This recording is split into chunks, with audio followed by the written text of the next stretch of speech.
In this week's video, I'm going to be talking about the time I was in a coma. This happened on New Year's Eve 2007, and I've told this story many times before, so the first part of it I'm just going to be giving you the long story short version of what happened. I was drinking at the local pub until I was kicked out when they found out that I was underage. So I went home to my upstairs flat that was just around the corner from the pub. I ended up on my balcony, climbing over the railings, walking along the roof, and then fell 7 meters from the brick awning. As I fell, I split my skull, broke my neck, broke my sternum, I broke my back, and damaged my spinal cord, and then landing legs first, breaking both of my legs, and face planting, breaking my nose and my wrist. It took about half an hour for the ambulance to arrive, and by this point my heart had stopped beating and I'd lost about 5 litres of blood. The average human body has 6.5 litres of blood, and I had 1.5 litres left, and it takes 2 litres of blood for your body to go into shock. Half an hour later, my heart had already stopped beating and I had clinically died. And I was brought back to life by the defibrillator, and the only reason that I was able to come back to life was because I had alcohol in my system, and what that did was stop my body from going into shock.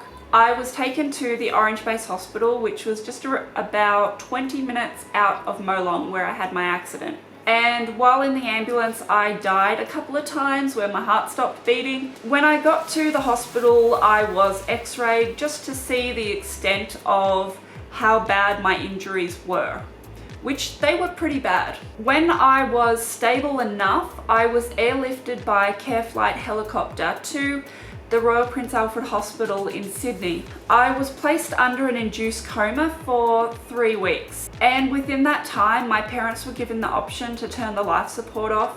Because my injuries were so bad, the doctors thought that the best case scenario, if I was to wake up, that I would be severely brain damaged and paralysed from the neck down.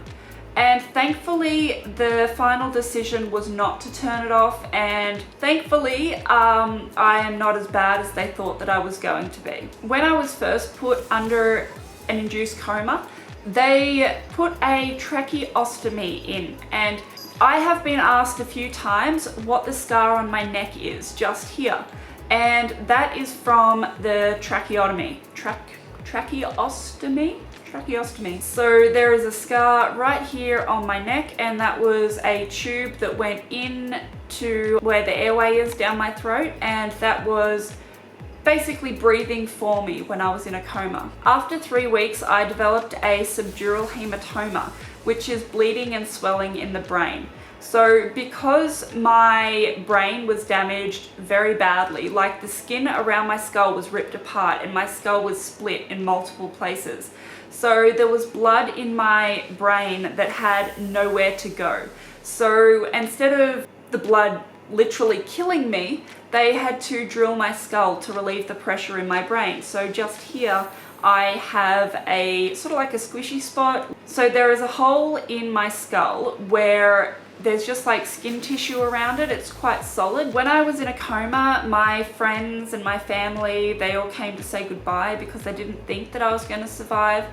And it's taken me quite a while to be okay with that, in a sense that I can't imagine how bad it was for them to see me the way that I was and to think that they will never see me again. Imagine saying goodbye to your best friend. I can't even put it into words what it was like, because I have absolutely no memory of this. My dad was there most of the time, and my brother came every weekend and sat beside my bed for hours and hours at a time, just holding my hand and waiting for me to wake up.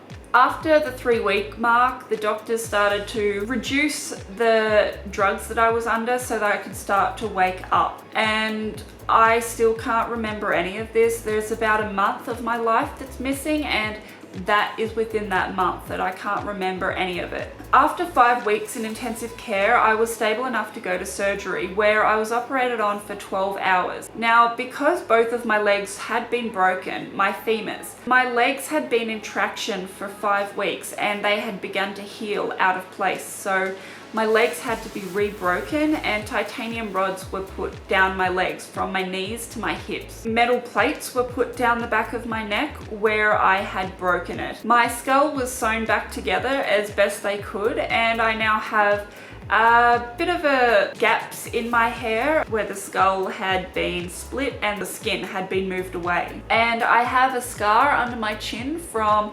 where my neck was in a brace for I think up to 5 weeks because I'd broken my neck. They just needed something to stop my head from moving around. Steel pins were put into my wrist, which were later removed. After spending that 5 weeks at the Royal Prince Alfred Hospital in intensive care, I was transferred to Royal North Shore Hospital where I began my rehabilitation. Now I had to learn how to do everything all over again.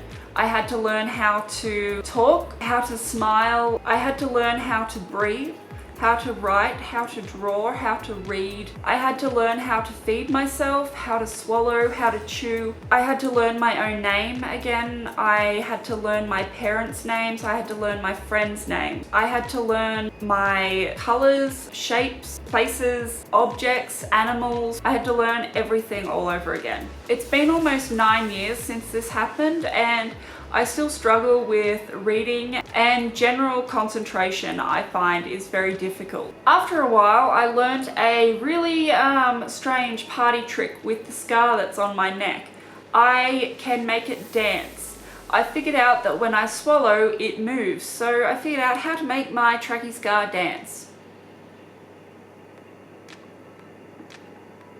The rods in my legs are permanently fixed to my body, but I still find trouble with them. When my legs get cold, they might feel completely warm on the outside, but the rods, because they're titanium rods, they get freezing, and it is the weirdest feeling to have the inside of my leg absolutely frozen but the outside feel warm. I hope you liked this video, and if you did, please let me know by giving it a big thumbs up, and please subscribe if you haven't already. Thank you so much for watching. I love you all, and I will see you next week.